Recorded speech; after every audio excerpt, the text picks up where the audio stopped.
Bonjour Penguins and welcome to Pat Peng's Cast, the show that dives you into the world as I see it. I am Patrick, your host, and I have a question for you today. Are you ready to be whisked away on a monumental tour of Parisian magic? From the Eiffel Tower to the Louvre, we're diving into the world of Parisian monuments as me and two of my guests see it today. You'll know all about that in just a second, so grab your bérets and stay tuned.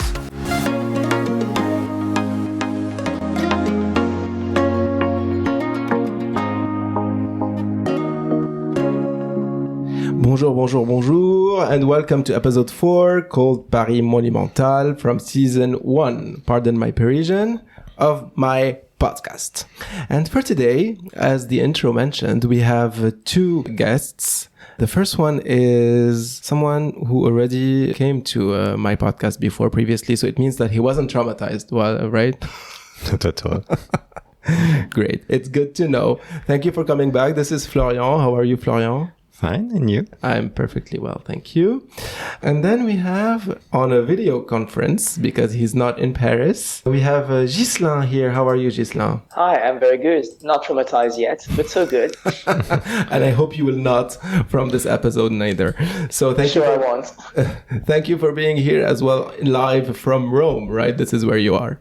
Yeah, absolutely. So today we will explore some stories behind iconic landmarks in Paris. And I know that it's very difficult to prepare. It was very difficult to prepare this episode because it was very difficult to actually decide which landmarks to choose. So we have selected for you 7 landmarks, but you have to keep in mind that Paris is like filled with numerous iconic monuments that define its skyline and cultural heritage. So we will suggest you 7, but then please, whenever you visit Paris, don't, restrain to these 7.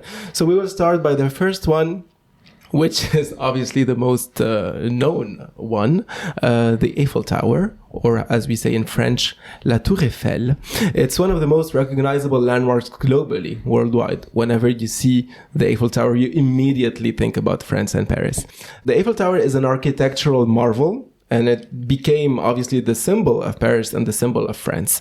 Visitors can ascend to its various levels for a breathtaking view of the city. It has 3 levels, the first, the second, and the third. You can go up with an elevator, as you can go up by walking for the most courageous ones. What is the story behind building this Eiffel Tower, Ghislain? In fact, it had been very iconic since the beginning because the project was for a world fair. So very international, I would say. The idea was to build a 1,000 feet tall tower that would represent the city of Paris and France, because at the moment in 1889, the country was celebrating 100 years after the French Revolution. So the concept was really to celebrate in a great moment that all the world would come there and with all pavilions from the country, but all the other countries around the monument really enjoy the fact that this monument would represent the country. People would just come there, and it would be under, I would say, the concept of illustrating how modernity would be important. And this really was the concept. And this is why at the moment they had 2 projects. One was just, I would say, a traditional one made out of stones. The other one was made by Gustave Eiffel, who wanted a project that would illustrate modernity with contemporary materials, and iron would be the one. So the idea to use metal to create a tower in which the structure would be visible was absolutely the newest thing, and it would win and become the tower that we know today. It was competing with other kind of monuments from the expo, right?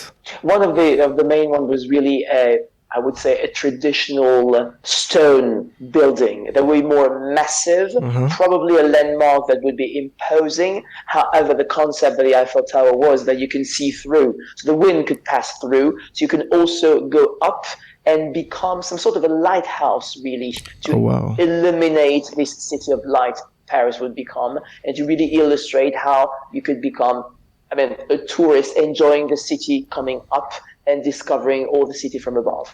Okay, a lighthouse, a giant lighthouse. Imagine a giant lighthouse in the middle of Paris. How long did it take to build this kind of thing? Because it's massive, it's huge. So I'm very curious to know how long it took to build it. Well, it's Florian. also an impressive fact because it takes only 2 years from 87 to 89 to build this tower. Wow, just 2 years. And for the period, because we have to remember that it's very old. They didn't have the means that we have today for construction. So it's very fascinating to know that it was built in just 2 years. I feel it's really so fast. Knowing that it was supposed to be dismantled, I cannot even start by imagining how this Eiffel Tower could have been dismantled at some point. It's scary. I'm very, very happy that it stayed. And when it stayed, actually, it stayed to serve some telecommunication purposes. So it didn't really stay just for the purpose of staying. They used it for telecommunication purposes. Eiffel had his office up there. And actually, you can still, when you go up the Eiffel Tower now, you can still see it. When you do the tour of the third level. It's the third level, yes. It's the third level, correct. He had his office up there, and it served for some physical experiments. We know that he was a physicist back in the time. So I'm not sure what kind of experiments they were doing. Ghislain, you probably know. There is some kind of telecommunication, I would say, that was very important. I mean, since the beginning, Gustave Eiffel wanted the monument to be a scientific big landmark, which explained why he refused it to be destroyed, even if people wanted to.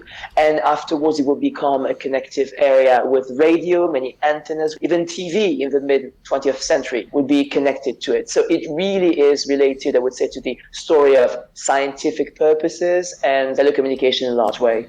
Not only it's made of steel, but it also had various colors along the way. So, Florian, you probably know about that. Yes, because like a chameleon, the Eiffel Tower changed of colors several times in its history.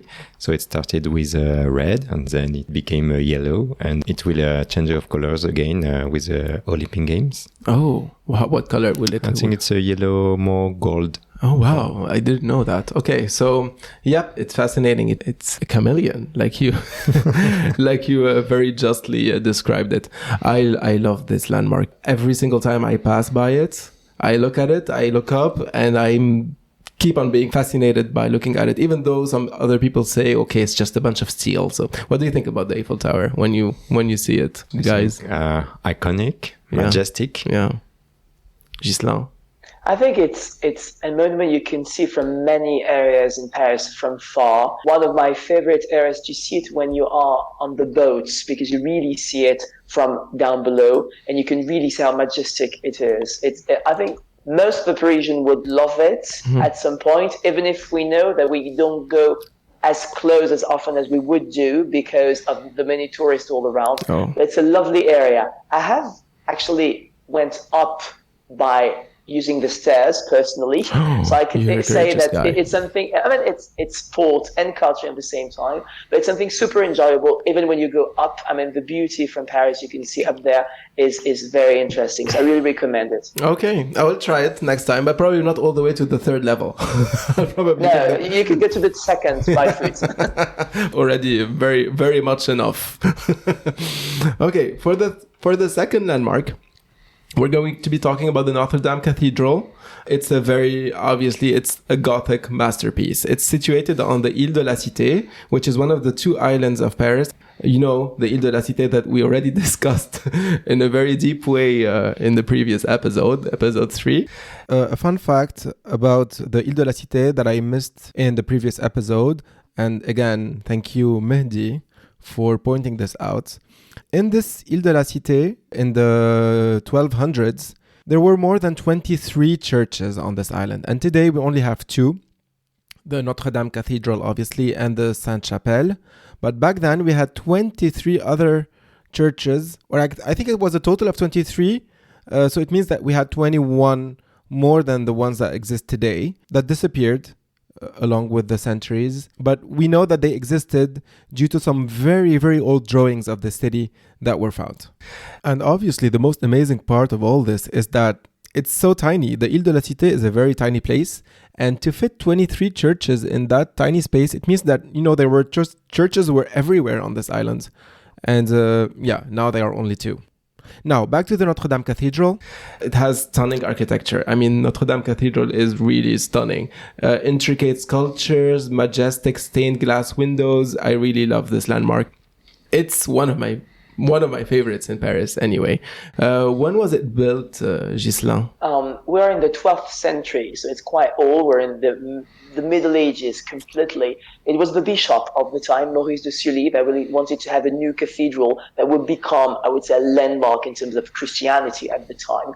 And what is really nice is that this place is, in terms of architecture history, you see the development of Gothic architecture. When you go in the inside, you really see and understand that the concept was to develop light, so light could get inside. The structure in the outside really gives you, all the steps of development in terms of building. And it really is important because it's not only in one century they built it, but centuries after centuries, they just added something, some chapel, some elements. So it's not only a few years that were necessary to it, but it transformed along the way of Paris history. Wow. When we talk about the Notre-Dame Cathedral today, we talk about the fire, obviously. I'm very interested to know how you lived it, guys, because personally, when it started in 2019, it was in April 2019, I still remember that date. I was sitting here in my apartment and I just was like watching the fire, as I mentioned in the previous episode for the ones who listened to it, and the way I felt it. But I want to know how you felt it, guys. How did you where were you? What were you doing? And what did you do that day, Florian?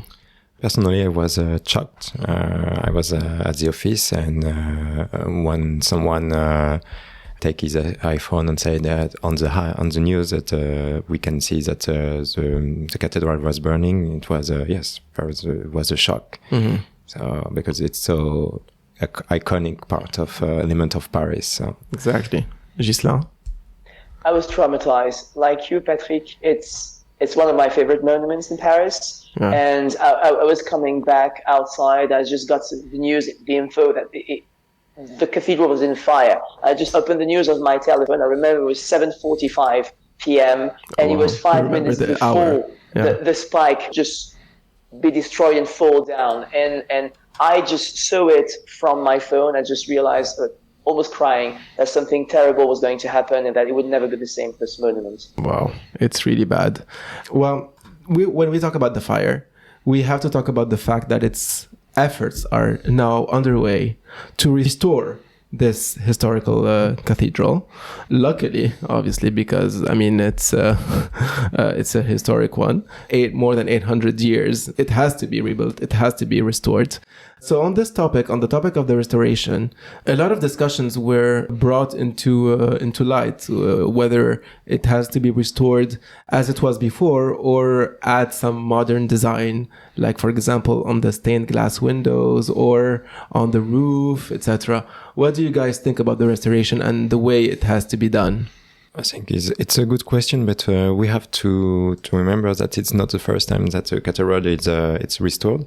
It has been also in the middle of the 19th century with Eugène Emmanuel Viollet-le-Duc. Mm-hmm. So also he brings some new elements to the cathedrals in a Gothic style, but yes, it was not the first time that a question raised for the cathedral. Mm-hmm. Okay. It was a question that had to be raised by various people. A lot of people actually suggested different designs, and we saw a lot of designs going online, and some of them were as it was before, and some of them were adding some modern. But I think that the final decision was to go for a full restoration as it was before. Correct. Yes. This is the final decision. I really am looking forward to see it restored again. And I heard that the visitors will be able to visit it again by the end of 2024. It will be open to the public by the end of 2024. So, okay, so we move to the third landmark, which is the Arc de Triomphe, located at the western end of the Champs-Élysées. This triumphal arch honors those who fought and died for France. The name of these people are engraved on the arch itself. So visitors can ascend to the top for panoramic views of the city, but not everybody actually knows that. I actually knew it recently, like for 2 or 3 years ago. It can offer a very nice view on the Champs-Élysées once you're up there. Yeah, it's I love it. I like it, but I don't think we always go there, right? Do you go there very often, Florian, Ghislain? Well, not really. I would say that the big problem, I'm sure you would agree, I mean, both Parisians would say it's a nice monument, but we super rarely go to the Champs-Élysées at some point. Correct. It became an area which is more touristic today. And even if we know that the monument is beautiful and you have a super good view, I mean, over this area of Paris, at some point, if we go by the Champs-Élysées, it's randomly and we try to escape as soon as we can. Yeah, correct. I agree with you. Florian, you had probably a different point of view. Yes, I think I'm going once a month. Oh, you do? You still go there? On a regular basis. Yeah. That's a lot. It's a lot for a Parisian, but I mean, for a tourist, obviously, the first thing that they would do is to go straight to the Champs-Élysées and straight to the Arc de Triomphe, which is nice. I mean, I don't get us wrong. The avenue of the Champs-Élysées is a beautiful one, and the Arc de Triomphe is a beautiful one, but we don't really, as Parisians, we try to escape the crowdiness of the touristic areas. Then we move to the Louvre Museum, housed in a former royal palace. By the way, in French, it's called Palais Royal Musée du Louvre. So it's a former royal palace. The Louvre is one of the largest museums and most famous art museums in the world. When was it built, Florian? It was built at the end of the 12th century by the King Philippe Auguste. By the way, we're going to discuss the Musée du Louvre as being a landmark and not as being a museum, because we will have a full episode on the museums in the future. So we will focus on the building and we will focus on the pyramid, because you all know, guys, that there is a pyramid, a glass pyramid in the middle of the structure.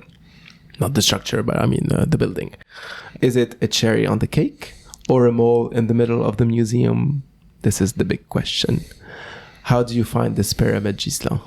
Well, I like it. I'm very into mixing the old and the new. I think IMP, the architect, did a great job. It has a lot of transparency. You can see through the monuments. If you don't like it, actually, you see the beauty of the palace itself all around.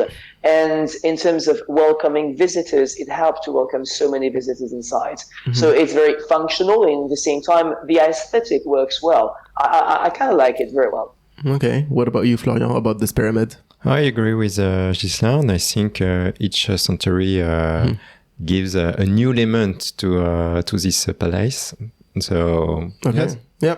On the building itself, there was some restructuring during the Renaissance era, right? From a fortress to a palace. Yes, that's it. There was the old fortress of the Middle Age was completely renewed and transformed into a palace inspired by the palace of the Italian Renaissance.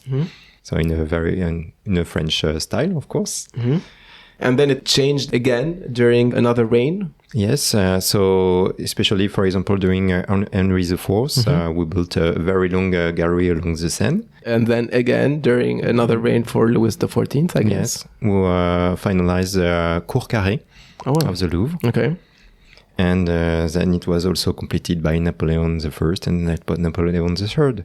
Okay, obviously. Musée du Louvre. We don't have to give our opinions here. It's really obvious. It's one of the most beautiful buildings in Paris. I guess we all agree, right? Yeah. It's huge as well. And it's by the Seine River. So when you're on a boat riding this Seine River, you can it will take 5 minutes to cross the Louvre. And the view is just amazing from the river itself. And also from other places in the city. But once you're in the river, you have a full view and you have this perspective. It's really amazing. Fifth, we have to talk about the Sacré-Cœur, obviously, the Basilica of the Sacré-Cœur, which is situated on the top of the Montmartre hill. The white dome on top of it is very specific to the Sacré-Cœur. It offers stunning views of Paris once you're there, and it's known for its Roman Byzantine architecture and stunning interior mosaics.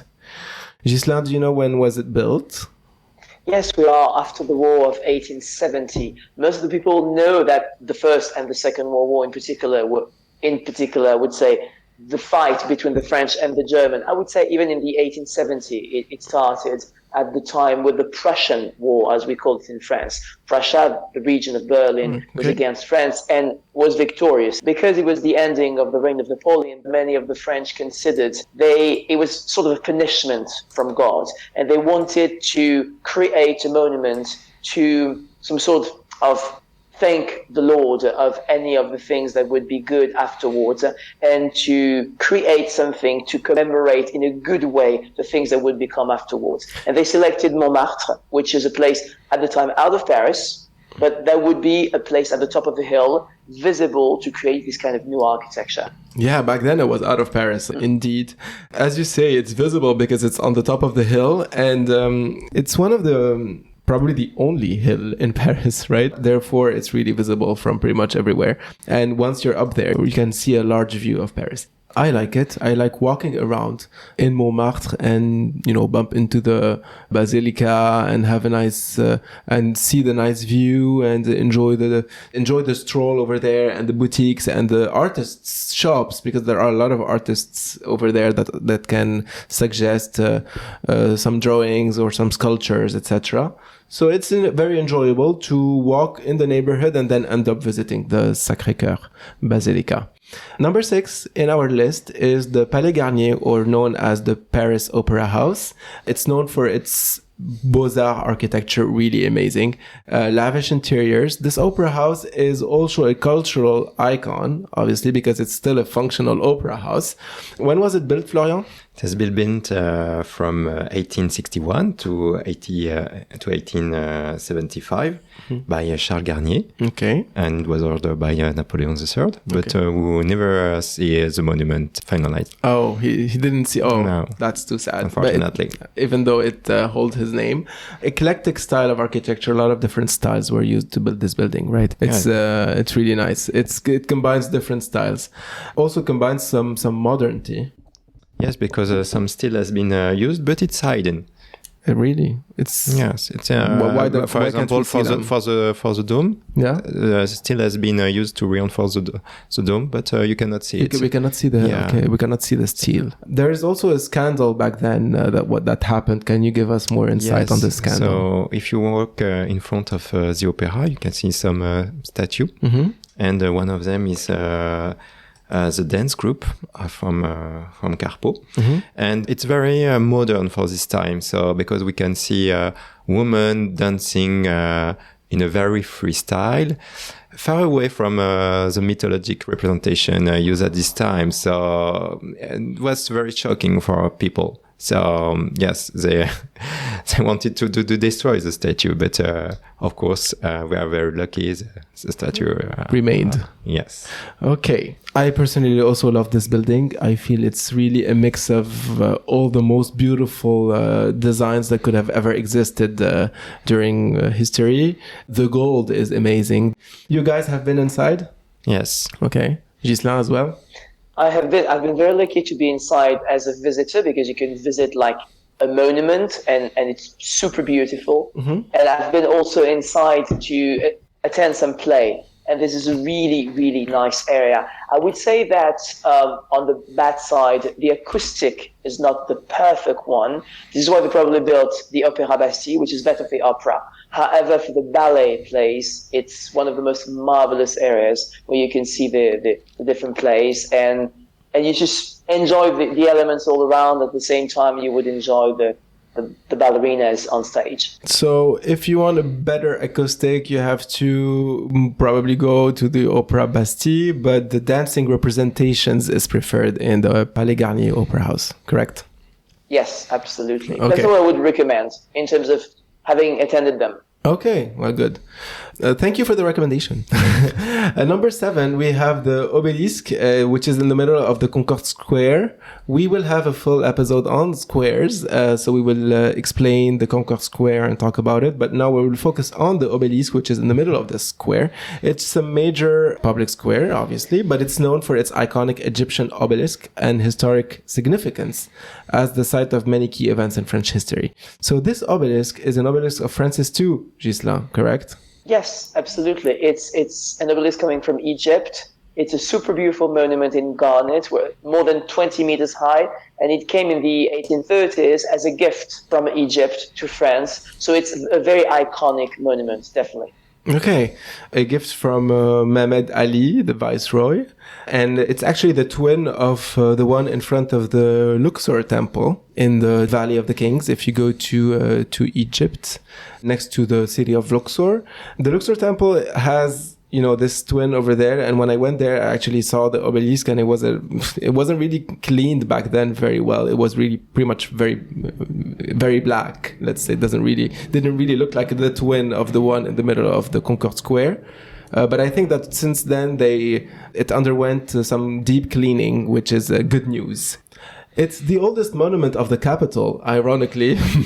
It's actually not originated from the capital, but it's actually now in the capital, and it makes it the oldest monument of the capital now because it's like 13th century BCE. Then, Florian, you know how they transported it from Luxor to Paris, because it looks heavy and massive, and back then they didn't really have the means that we have today.